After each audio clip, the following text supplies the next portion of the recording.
조정 대상 지역이 어디 지역이 되느냐 안 되느냐는 사실 어떻게 보면 중요할 수도 있고 중요하지 않을 수도 있어요. 그렇지만 여러분들은 이 내용을 보시고 내가 살고 있는 지역이 지정이 됐다. 그러면 여기 있는 내용을 좀 참고하셔서 불필요한 세금을 내는 그런 일이 없도록 하셔야 되겠습니다. 이해되시죠? 5분 투자로 10억을 아껴보자.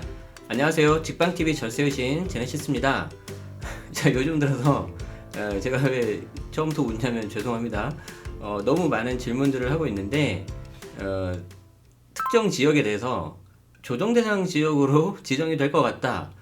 이런 이야기들이 작년 연말부터 계속해서 솔솔 나오고 있는데요.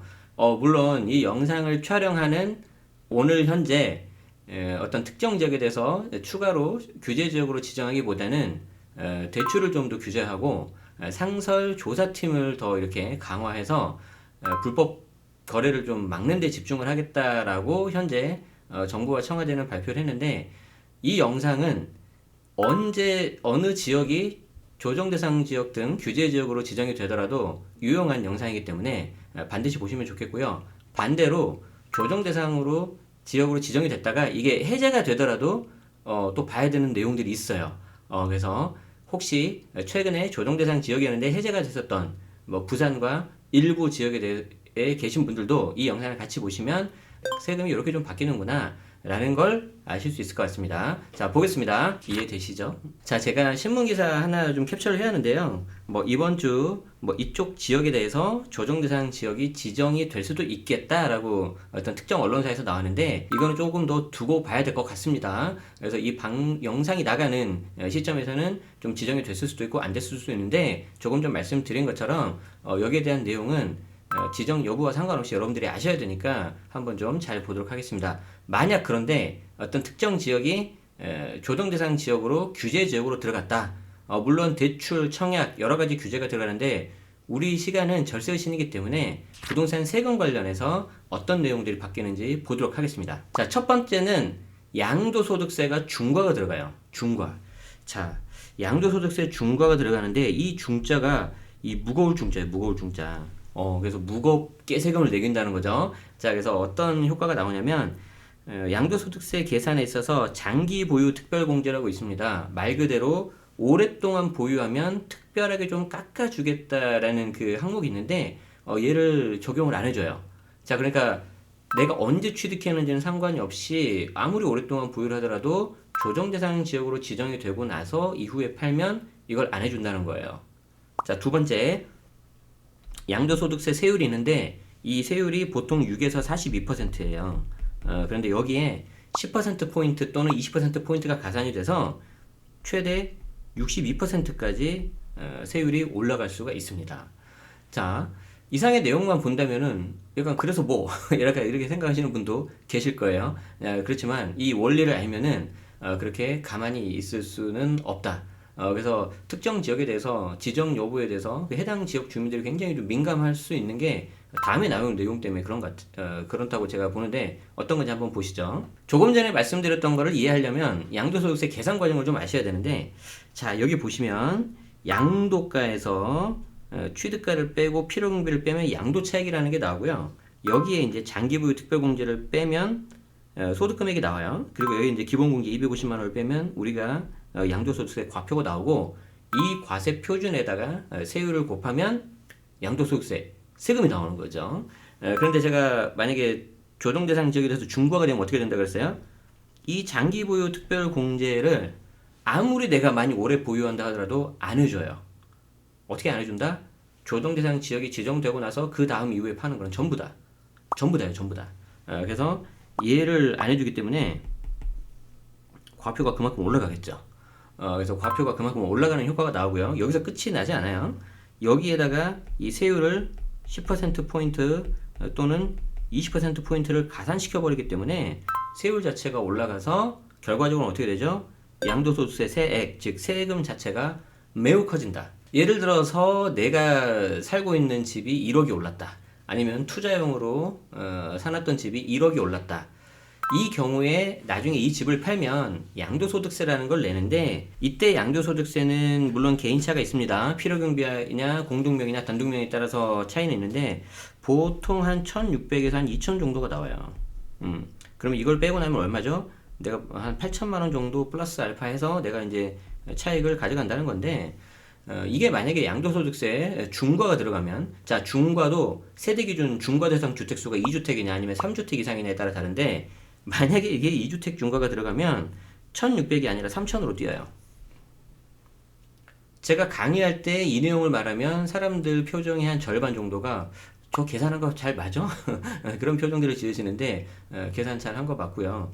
참고로 재물권으로 해봤어요. 재물권으로. 그래서 제 걸로 해봤기 때문에 계산이 틀릴 수가 없다. 3천만 원 정도가 올라가고, 집이 좀 많으신 분들 있죠. 그러면은 주택수가 3주택 이상이 돼요. 그러면 이제 3주택 중과가 들어가는데, 이때는 무려 세금이 4천으로 되는 거죠. 4천으로. 나는 집값이 1억이 올라서 굉장히 기분이 좋았어요. 그래서 이 1억이, 그래도 세금을 좀 내고 나면 1억에 가깝게 나한테 좀 얼마가 남겠지 해서 이제 소고기도 사 먹고, 치킨도 사 먹고, 열심히 많은 거 사 먹었단 말이에요. 근데 봤더니 나 8천에서 8,500 정도가 남는 걸로 내가 생각을 했는데, 3주택 중과가 되면요, 6천밖에 안 남아요, 6천밖에. 극단적인 예를 하나 들어드릴까요? 한 10억 정도 오르잖아요. 그럼 한 세금이 한 7억 정도를 내야 돼. 7억. 남는 돈은 3억이다. 그러면은 이제 내가 산 집이 10억이 오른 건 생각 안 해요. 보통 사람들이. 내가 납부하는 양도세 7억에 대해서 생각을 한다. 이게 이제 양도세 중과가 이제 무섭다는 거죠. 자, 그런데 더 무서운 게 뭐예요? 이 양도세 중과는 거듭 말씀드리지만 내가 언제 취득했는지는 상관이 없어요. 조정대상 지역이 지정이 딱 되고 나면 그 이후에 파는 거는 전부 다 중과가 들어가는 거예요. 이게. 비과세가 아니라면, 그리고 중과 배제가 아니라면. 그래서 비과세냐 중과 배제냐 그게 굉장히 중요한데, 그거는 별도 시간으로 제가 말씀드리도록 하고요. 어쨌든 그게 아니라면 전부 다 중과가 된다는 거예요. 전부 다 중과가 돼서 1600이 아니라 4천만 원 이렇게 세금 내야 된다. 아시겠죠? 이거를 정말 제가 거듭 강조 드립니다. 이렇게 강조 드려도 분명히 댓글에 나올 거예요. 옛날에 샀는데 중과가 안 되는 거 아닌가요? 라고. 그분들은 지금 나오는 이 부분을 들으시면 돼요. 이해되시죠? 자, 두 번째 바뀌는 변화는 뭐냐면, 자, 비과세를 받는 데 있어서 2년 거주 요건이 추가가 돼요. 그러니까 내가 1세대 1주택 비과세라고 가정합시다. 아니면 일시적 2주택 비과세. 그런데 그 먼저 집이든 아니면 그 해당 집 하나 있는 그 1주택이든 세대원 기준으로 2년 이상 보유를 하면 내가 비과세를 받을 수가 있는데, 그게 아니라 거주 요건을 강화가 들어가서 지정 이후에 취득을 했다면은 2년을 거주해야 비과세가 되고요. 여기에서 더 중요한 거는 향후 해제가 되더라도 반드시 2년 거주를 해야 된다. 아주 많은 분들이 헷갈려 하시고, 분명히 댓글에 나오는 예상 댓글 중에 하나가 바로 이거예요. 저는 지정이 돼서 샀는데 나중에 반대로 조정대상 지역이 해제가 되면 2년 거주 요건이 없어지는 거 아닌가요? 우리는 그런 걸 보고 희망사항이라고 해요. 희망사항. 그렇지 않아요. 취득했을 그 당시에 조정대상 지역으로 지정이 되어 있었다면 2년 거주가 들어가는 거고, 이게 나중에 해제가 된다 하더라도 계속해서 거주를 해야 되고요. 반대로 내가 지정됐을 때 조정대상 지역이 아니었다. 그러면 2년 보유만 해도 되는 거죠. 나중에 지정이 되면 어떻게 돼요? 그래도 얘는 보유만 해도 돼요. 단 비과세일 때. 그런데 얘가 비과세가 아니면 어떻게 된다? 조금 전에 봤었던 양도세 중과가 들어가서 1,500만 원 낼 거를 거의 4천만 원 낸다. 이렇게 보시면 되겠습니다. 제가 계속해서 말씀드리는 게 취득이라고 양도일을 다 따져봐야 돼요. 뒤에서 한번 다시 짚어드릴 거예요. 자, 이건 아까 했었죠. 이미 그 이전에 내가 취득을 했다면 보유만 해도 비과세는 가능하다. 단 중과는 적용된다. 왜? 이거는 양도일 기준이니까. 자, 그래서 그렇지 않아도 어렵고 복잡한 세법인데, 여러분들은 이제부터 취득일, 양도일 두 가지를 다 보셔야 되는 거죠. 제가 왜 웃는지 말씀을 드릴게요. 자, 한번 볼까요? 여러분이 만약에 해당 주택에 대해서 비과세를 받고 싶다. 뭐 1세대 1주택 비과세, 일시적 2주택 비과세. 그러면 뭘 보셔야 되냐면 반드시 고려하셔야 되는 게 취득일이에요. 취득일. 그래서 여기 보시는 것처럼 특정 지역에 대해서 조정대상 지역이 이때 지정이 됐다고 해요. 이 지정이 되기 전에 내가 샀다면은 거주 요건이 들어가지 않아요. 그리고 지정되고 나서 샀다면 이때는 거주 요건이 들어가요. 자, 그런데 중요한 게 뭐냐면 이때 거주 요건은 비과세를 판단하기 위한 요건이에요. 자, 그래서 비과세를 받고 싶다면 조정대상 지역 지정 전에 취득하면 보유만 하면 되는 거고, 만약에 후에 취득을 했다면 그때는 거주를 해야 되는 거죠. 이해되시죠? 자, 그래서 내가 지정이 되고 나서 취득을 했다면 거주기 때문에 나중에 해제가 됐다 하더라도 이 거주 요건이 없어지는 건 아니에요. 다시 한번 말씀드립니다. 자, 또 하나 강조 드리고 싶은 거, 자, 조정 대상 지역이 지정이 되면은 양도세 중과 이게 굉장히 무서운데 만약에 내가 이 중과를 좀 피하고 싶다. 그럴 때는 여러분들이 뭘 보셔야 되냐면 양도일을 봐야 돼요. 양도일. 내가 언제 샀는지는 언제 증여받았는지는 전혀 필요가 없어요. 언제 파느냐. 그 양도일이 굉장히 중요한데 조정 대상 지역이 지정되기 전에 내가 팔면 일반과세예요. 이때는 일반과세이기 때문에 내가 비과세가 되느냐, 일반과세일 때는 합산과세가 되느냐, 뭐 이런 거 정도만 좀 아시면 되는데 만약에 조정 대상 지역으로 지정이 됐다, 특정 지역이 그러면은 그 이후에 파는 거는 양도소득세 중과가 들어간다. 마지막으로 한 번만 더 말씀드리지만 그 이전에 취득했다고 해서 중과가 들어가는 게 빠지는 게 아니다. 양도일 기준이다. 양도일 기준. 여기서도 헷갈려서 취득일 기준으로 생각하시는 분들이 있는데 그렇지 않다. 그래서 다시 한번 강조 드립니다. 자, 그래서 저도 여러분들께 굉장히 좀 안타까운 마음이 드는데 그렇지 않아도 복잡하고 어려운 세금이 이렇게까지 어려워야 되느냐 이런 생각이 좀 들어요. 왜 그러냐면 다시 말씀드리는 것처럼 자, 취득일과 양도일 이제부터는 모두 다 따져봐야 된다. 자, 그래서 취득할 때는 비과세가 되느냐 안 되느냐, 나중에 양도할 때는 이게 중과가 들어가느냐 안 되느냐 이렇게 따지셔야 되고요. 자, 취득할 때는 두 가지 케이스가 나오죠. 양도할 때도 두 가지 케이스가 나와요. 그러면 이게 총 몇 가지 케이스가 나오죠? 2x2이기 때문에 네 가지가 나와요. 네 가지가. 그래서 이 네 가지 각각에 대해서 여러분들이 다 따져 보셔서 해야 되는데 생각만 해도 좀 어렵죠. 복잡하고. 그런데 여기서는 실수 하나만 하면 세부담이 어떻게 된다? 굉장히 많이 들어요.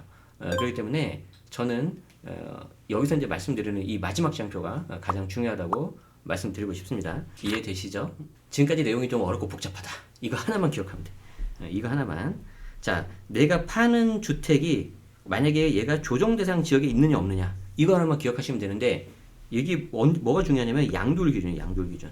자, 내가 팔려고 하는 주택이 어디에 위치하느냐, 그 지역이 가령 조정 대상 지역이냐 아니냐 파는 시점이 기준이에요. 취득일이 아니고. 자, 그래서 만약에 내가 그렇다고 하잖아요.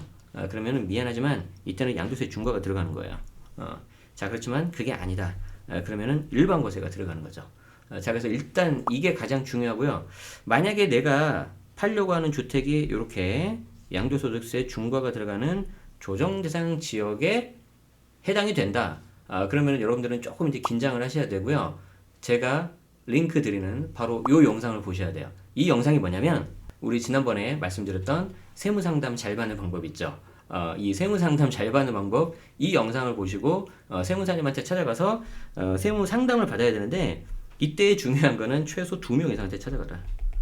2명 이상한테 찾아가서 여러분도 실수할 수 있고 앞에 계신 세무사님도 실수할 수 있기 때문에 2명 이상 상담을 받으셔야 되고요. 사실 조정 대상 지역으로 지정이 되면 이 외에도 여러 가지가 바뀌는데 대출도 한도가 줄어들고요. 분양권 전매 제한이 들어가고 이외에 다른 것도 들어가요. 그리고 또 하나 종부세에 있어서도 중과가 들어갈 수 있고 일시적 이주택 비과세에 있어서도 여기 좀 요건이 바뀌는 게 있어요. 그렇지만 이것들은 제가 별도 영상으로 이미 설명을 드렸기 때문에 그런 부분은 이렇게 좀 따로 보시면 좋겠고요. 더 중요한 게 이 양도세 중과 이 부분이다. 그리고 비과세 요건이 취득일 기준이다. 그리고 중과는 양도일 기준이다. 이걸 다시 한번 말씀드리도록 하겠습니다. 이해되시죠? 자, 여기까지입니다. 조정대상 지역이 어디 지역이 되느냐 안 되느냐는 사실 어떻게 보면 중요할 수도 있고 중요하지 않을 수도 있어요. 그렇지만 여러분들은 이 내용을 보시고 내가 살고 있는 지역이 지정이 됐다.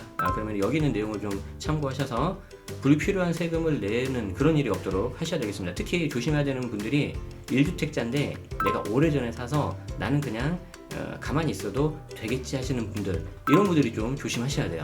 그래서 이런 분들은 다시 한번 좀 체크하시고 필요하다면 꼭 인근 세무사 사무실 찾아가서 세무상담 받은 다음에 진행을 하시는 게 좋겠습니다. 자, 오늘 내용이 도움이 되셨다면 좋아요와 구독 그리고 알람 설정까지 해주시면 계속해서 변화되는 부동산 정책에 따른 절세 방법을 여러분들이 들으실 수 있을 것 같습니다. 자, 오늘 시간 여기까지고요. 저는 다음 시간에도 도움되는 정보로 여러분들에게 인사드리도록 하겠습니다. 지금까지 직방TV 절세여신 제네시스였습니다. 고맙습니다.